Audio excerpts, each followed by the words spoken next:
ქართველი პარასპორტსმენები თემურ დადიანი და ვალერიან ლომაია ზამთრის პარალიმპიადაზე მიიღებენ მონაწილეობას. თემურ დადიანი პარა cross country-ს დისციპლინაში იასპარეზებს. ის პირველი ქართველი პარაათლეტია, რომელმაც ზამთრის პარალიმპიადის ლიცენზია მოიპოვა. ვალერიან ლომაია კი პარა სნოუბორდის შეჯიბრებაში გამოვა. ზამთრის პარალიმპიური თამაშები 6-15 მარტს იტალიაში მილანი კორტინაში გაიმართება. დღეს თბილისი მერიოში გაცილების ცერემონია გაიმართა. ორმაგაც სამოტივაციოა, რადგან წინა პარალიმპიადაზე ვიყავი როგორც მონაწილეობის უფლების ბარათით და ეხლა უკვე მივდივარ როგორც ლიცენზირებული სპორტსმენი და არის ძალიან ამაღლებელი ჩემთვის. მედლები და პოდიუმი ცოტა რთული იქნება, იმიტომ რომ ერთი წლის თავზე ესეთი მაღალი შედეგები, ესე მარტივად და ადვილად არ მოდის, თუმცა სპორტია.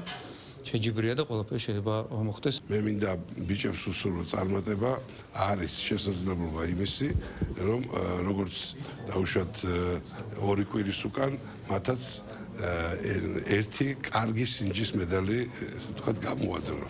ეს პარალიმპიური თამაშები უკვე არის ისტორიული ჩვენთვის, ვინაიდან პირველად მოვიპოვეთ ლიცენზია და ამავდროულად პირველად არის რომ პარა სნოუბორდში ვასპარეზობთ და ჩვენი მედროშე იქნება თემო დადიანი, ვეტერანი სამხედრო მოსამსახურე, რომელიც საქართველოს ღირსებას იცავდა ავღანეთში.